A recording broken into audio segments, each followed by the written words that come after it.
you very much. We're here today with Andy Dinan, who is the owner and director and founder of Mars Gallery in James Street, Windsor, Melbourne. And Andy has so kindly today agreed to talk to us, being the students of Master of Contemporary Art students at Victoria College of the Arts, so we can learn something about what it's like to run and establish a commercial art gallery and where it perhaps is different to an artist-run space, sure, or just a public art gallery. And, well, good morning, Andy. Thank you very much for seeing us. Absolute pleasure, thank you. Please tell me if my questions are too boring or if you'd like to change it. Go okay. free. But thank firstly, what I'd like to ask is, what led you to become the director and founder of Mars Gallery? And was it a career path or was it an accident? Or can you tell us about that? Well, I'd always collected art and loved art, and I'd studied sculpture. And as I was going around the galleries collecting, I became very dissatisfied. It seemed to me that from my friends who made art, often with a fag, the dog and the kids running through, and were very unpretentious about the way they made their art, to when it got into the white cube, something happened. And so it became my standard 3-wine dinner party. If I had a gallery, I would do this. If I had a gallery, I'd do that. And my poor husband, one night driving home, he said to me, well, why don't you? Why don't you do it? And I sort of went, I will. And at that time I had twins. And what I used to do to de-stress with the twins is I would go up and down Flinders Lane with the pram.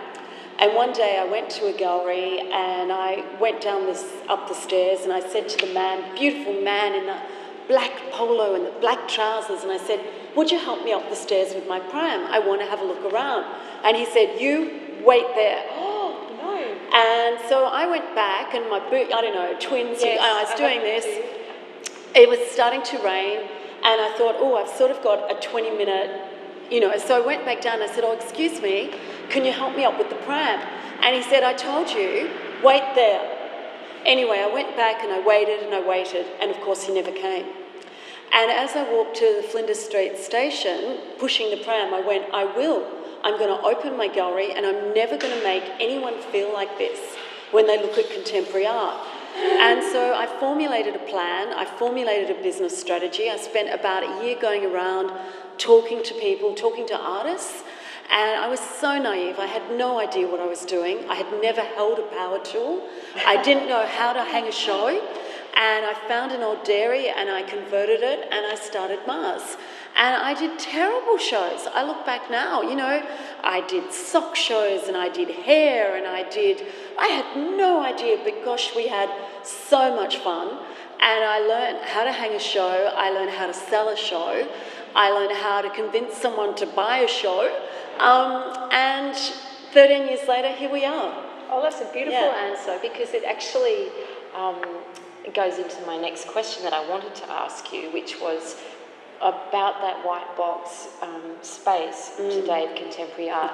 And a lot of people, either emerging artists or the general viewing public, can sometimes feel a little bit daunted going into a commercial space because of what you were saying. And I guess that feeling of alienation that you could perhaps get as an outsider, I often wonder about that. And is it just me that feels a bit strange, or is it a ploy by the galleries? No, I don't believe it's a ploy. It's a serious business. Yeah. I take what I do very seriously. If I go off to an art fair and I'm going to leave my family and I'm going to leave my gallery that I love, it's serious. It's a serious time investment. Artists have spent 2, 3, 10 years making a show. It's a considerable investment in time and energy. So what you're seeing is commerce and culture colliding. Certain commercial galleries, their charter, it's not to educate, it's to sell art. And when you get up into that 1 million, when you get up into the 200,000-300,000 mark to sell a piece of art, it's serious business. And if you walk in then as a student asking a question, no, you're not going to get a great response. we are there to do our job as a commercial gallery.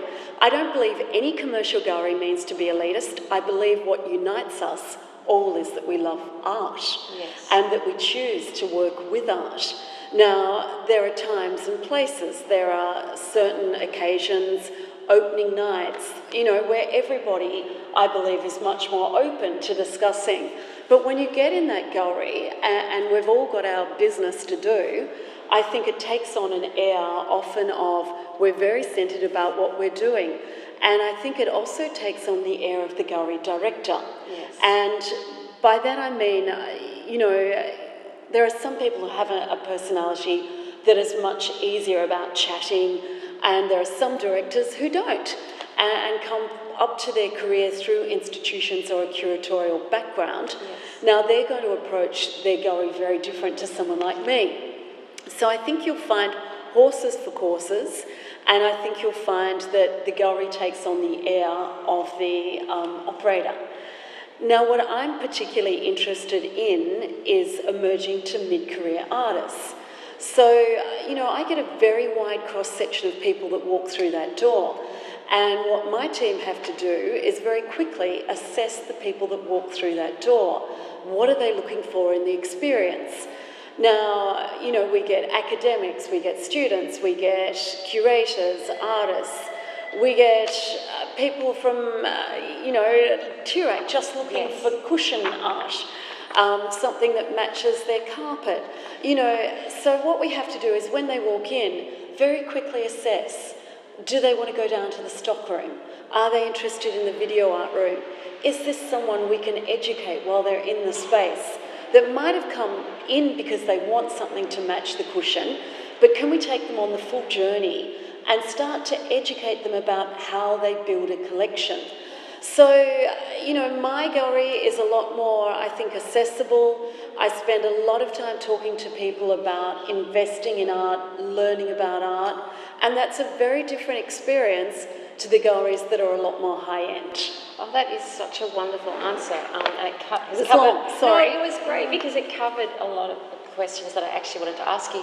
But going into one of those things you said, you mentioned the hanging services and investing in art for journey. You take people on.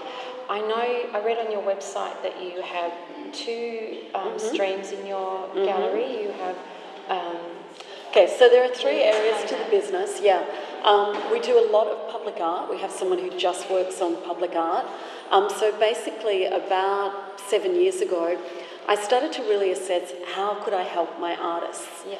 How could we actually get them, because we have such a small collector base in this country, money is so tight, how could we give them opportunities to make some real money? So I started to really target architects, property developers and designers, talking to them about how we could get, instead of plonked art, how we could get art as an integral part of urban design. And what really fascinates me personally is how people move through space and how we can get good art into that space. So what I'm particularly interested in is how do we educate the community into moving through spaces and seeing real art in that space. That's a wonderful answer. I was going to ask you, Andy... so that's one area. I was going to tell you, that's one Yes. area of the business. And someone now works full-time on that. Oh. So another area of the business is rent art. Yes.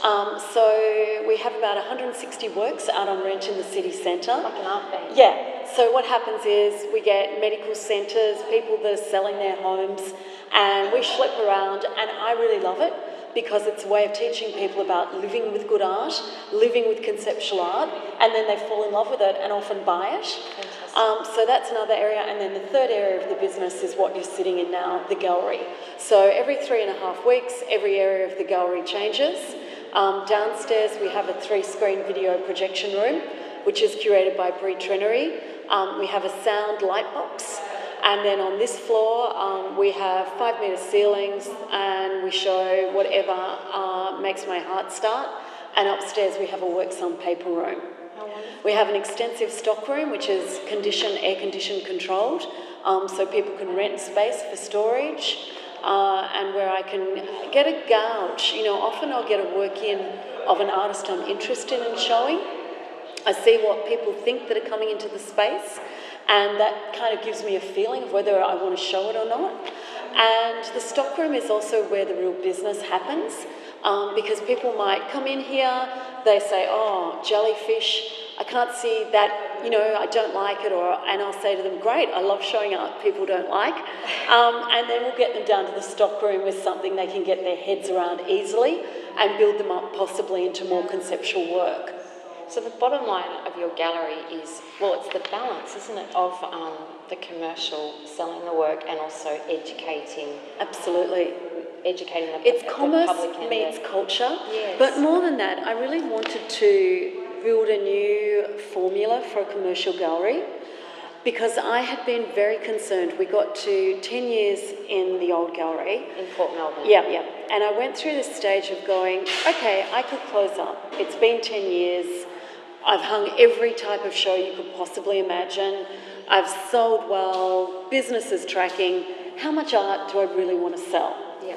And I kind of did a little bit of an identity crisis going, well, I could take the money of what I'm investing in the business, and I could go out in town every year and I could buy a shitload of art and be the big shot. Yep. And is that what I want to do? Is that the best way to help artists? And then I went through a process where I literally, we went to New York, I went around looking at house museums, I went around looking at institutions, going, what do I want to do with my collection? What do I want to do with the commercial gallery? And I decided that the best way I could still help artists, because I desperately believe in Australia we need to support and help artists, and the best way I could do that is to provide a model of an art gallery where I show and sell art. So artists are supported, they're making work, they're selling it, they're going through the process of being taken out into the international market, and I could see that no one was really doing that. And so I decided that's what I wanted to do. So I looked around, I found this building that used to actually be an artist squat, an old red brick building, found an architect, looked at models of galleries, based this on a gallery in Tokyo, and it's a completely environmental space. The rain's caught on the roof, and I built my dream gallery, and I've made a 10-year commitment to supporting artists doing what they do. And so I spend a lot of time talking to artists about what they want to do, and instead of saying, it's kind of a different model, instead of me saying, okay, I'm going to show you here, make me a show for next year. Yeah. Instead, I talk to artists, I show them the space, and I say to them, where do you like? Where do you want to respond? When you've got a show for that space, when you've got a body of work, let's talk. And so it's not about me dictating from a place of ego. Yes. It's not about Andy Dinan. I want it to be about the art and the artists. And so far, touch wood, it works. Yes. People are coming, we're selling work. I'm really happy with the way we're progressing. And for me, it's a 10-year commitment to building that model. Fantastic.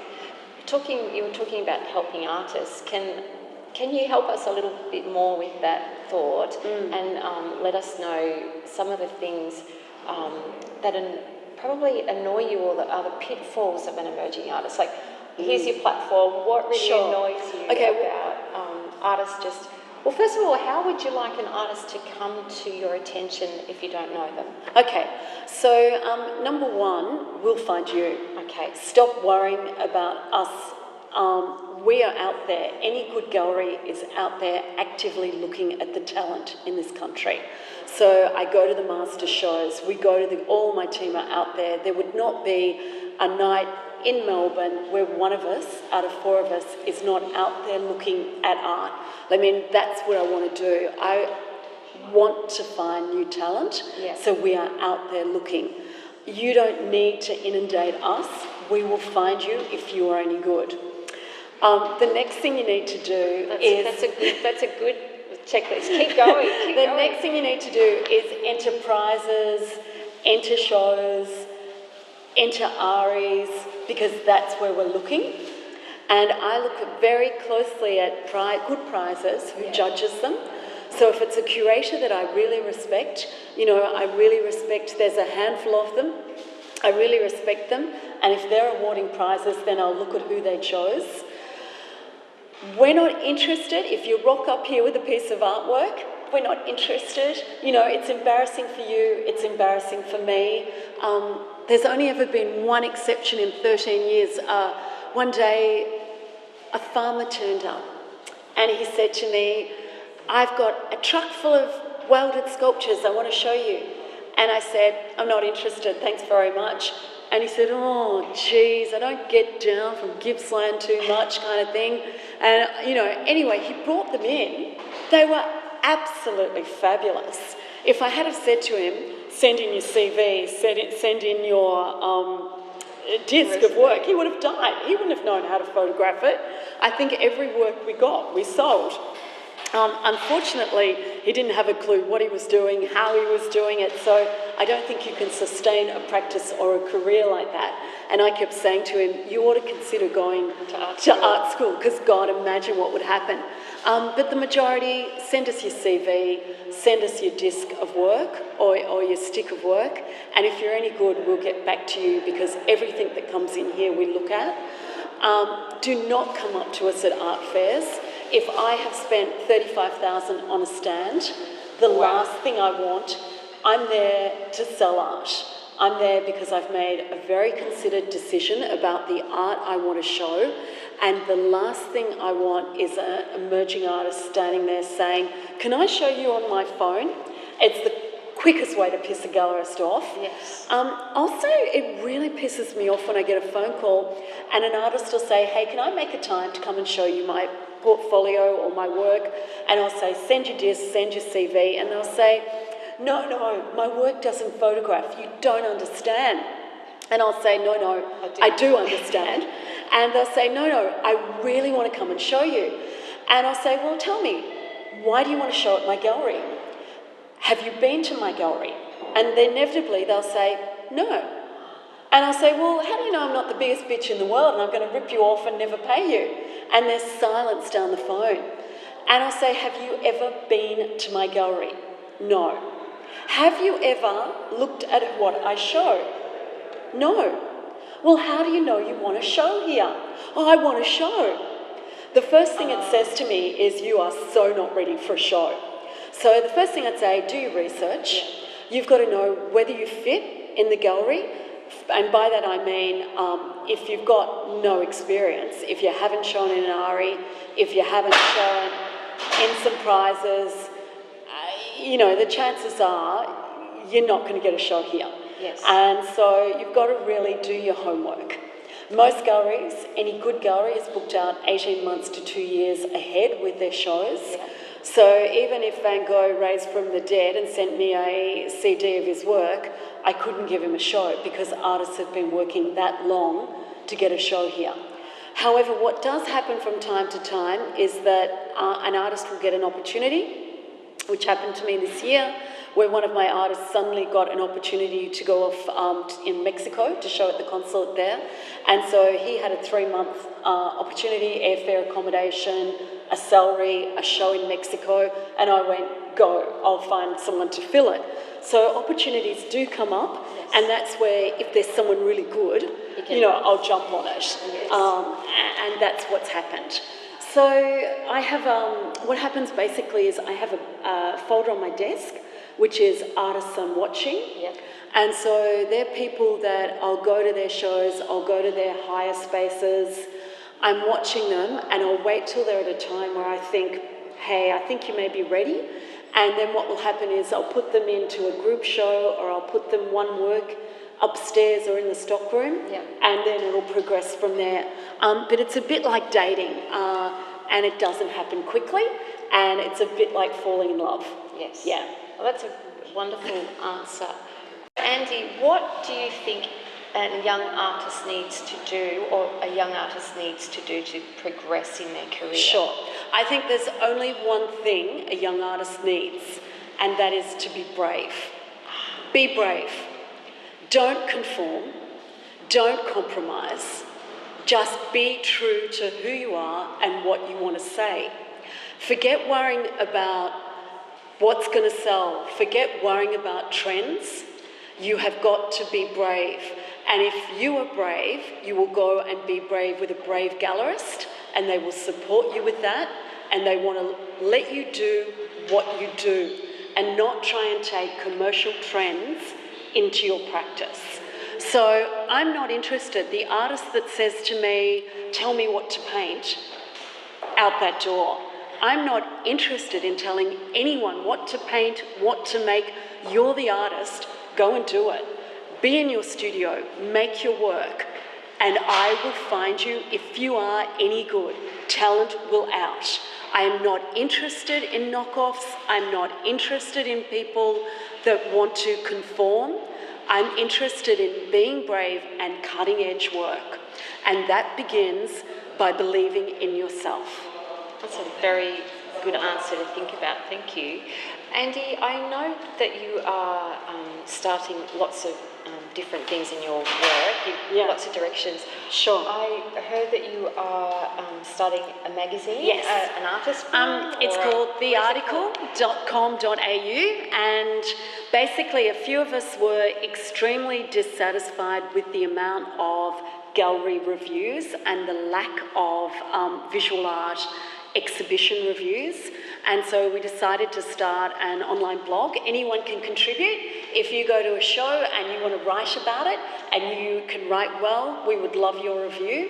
Particularly, it seems female reviewers are hard to find out there.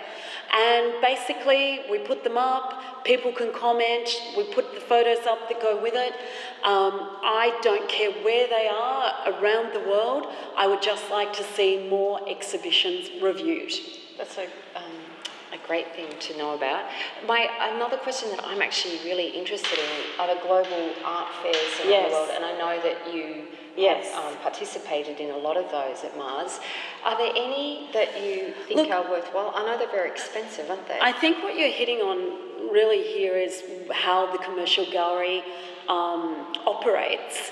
The days of just having a white box anchored down have gone. I think my gallery could be anywhere in the world. It just happens to be up a back lane off Chapel Street. I kid myself, we could be in New York, we could be in Berlin. Because we don't have many true collectors in this country, we have to go out. You have to get out there as a young practitioner. I'm not interested, most of my artists, Diego's off to Poland, he's been invited to the Biennale. All my artists, Josh is off to Mexico, everybody is off somewhere, and that's how it should be. And I feel very much like we're anchored down as a mothership here, but our artists are off globally. And so therefore the best thing I can do to support my artists is to do international art fairs where curators are going to discover them. And what I love at an international art fair, last year we did Art Tokyo, this year we did Hong Kong. What I love, for instance, in Tokyo, I'm not judged by who I am. Yes. No one knows my name.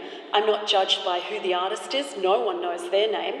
I'm judged on an even playing field by the art, and that's how it should be. By collectors walking by and going, oh my God, what is this? Who is this? Where did this come from? That's what I want to play on. And I can't play that way here, so I've got to go out to do it. And, I was in Tokyo talking to this girl with an awful American accent and very bad hairdo and inappropriately fitting clothes. And it turned out it was the assistant curator from the Works on Paper of the Museum of Modern Art in New York. And I'd been standing there for 20 minutes talking about my artists. I don't get that opportunity in Windsor. So I have to get out there and take my artists out there. So my aim is to keep getting out there. Yes, it costs a lot. Going to Hong Kong, we sold one work to a museum in Kuala Lumpur. 6 other works went to 6 different countries. And that's how it should be now. Because of the global interest, because everything's on the net, I see myself and my artists as global artisans who are out there selling their art globally. And do you, with the cost of those, does the gallery, how do you Totally. manage the gallery? Does Yeah, the gallery totally. wear that Yeah, all? absolutely. The cost, yeah. So every gallery runs it differently according to who they are and I guess how much money they've got. So I'm very considered when I take a show there as to what I think would sell. You know, for instance, we took to Tokyo Daniel Agdag, who works in cardboard. Obvious pick for Tokyo. They went berserk over his work. You know, it's very targeted. I just don't wake up one day and go, hey, let's take, you know, jellyfish lights to Art Basel, Miami. You know, which though actually I think they would go well there. I do really make a considered, informed decision about where we should be and why we should be there. And that's culturally. And that's why you really have to match up the right gallery relationship for the right artist. And by that I mean, it's no good if you are an installation-based artist going and you want global representation and your aim is to show globally. You know, it's no good going and showing approaching a gallery in High Street Armadale or wherever that's interested in interior paintings. You've got to match up the right fit for your practice. So that's why I'm saying a young artist must do their research. You know, when I'm looking at an artist, I look backward as well as forward in their career. So if they've been showing at galleries that I don't respect, or if they've been showing for too long at artist-run spaces and haven't been selling their work, I start to go, well, how are they going to move into a commercial gallery scene? So you have to consider your work and where you want to be and then match it up. For instance, you know, I'm very interested in video art. I've got a dedicated video space. Obviously, if you're a video artist and you want to make amazing videos, then we want to hear from you. We curate in the city Melbourne Central Loop program. So we have 7 portals and we have the giant screens in Melbourne Central where we show 40 to 60 artists every season. So, you know, we're very interested in video art. So according to your practice, you know, you would match up the right gallery and then that would lead to the right opportunities. Oh, thank you, Andy. I think that is just a very interesting conversation. Is there anything else that we should know as artists? I think I piss off a lot of young artists because I do tell them that the place they should be is in their studio. Working. And, you know, I spent 10 years not moving much out of my door, working on what I do. And I expect the same from my artists. And if I see that they're out worried too much about if something's selling, if they're worried gossiping too much or drinking too much or partying too much, they're not making the art. They're not serious. And it's about one thing at the end of the day that unites us. It's the art. And if you're not serious, get your head in the game or get out. It's an elite sport. And you either want to play the elite sport, very few make it. So you're either dedicated, like, I mean, I eat, drink, and at midnight last night was still thinking about what I'm going to pitch for Art Basel Miami. Like, I mean, you're either in it and you're in it 100%, or otherwise, get out, don't waste our time. Somebody else could walk into that position in art school. There's hundreds out there. So either get up to speed or get out. And it's the same with staff. If my staff aren't dedicated, if they're not willing to work as hard as I am, then they shouldn't be here. Yes. And if you don't feel that when you walk in here, then I'm doing something wrong in my career. So they are a reflection of me. This building is a reflection of me. Everything I do, I take very seriously, and I've worked very hard to do that. And I hope you can feel that. I feel that. Thank you. One last thing could you give us another mantra? I remember years ago you had a mantra when you first started. I or did. Maybe it was the customer is always right? Yeah. Give it time for the customer. What is it now? I think my mantra, personally, would be to support my artists. You know, they're my everything. Yes. And if I can only have 20 artists, and if I don't totally believe in them, if I don't believe in their ethics, if I don't believe in their practice, I should not be representing them. So my personal mantra is to support my artists, to do what they do. And I think my artist's mantra has to be to do what they do. Thank you very much, Andy. Hope that made sense. That was fantastic. Thank you so much.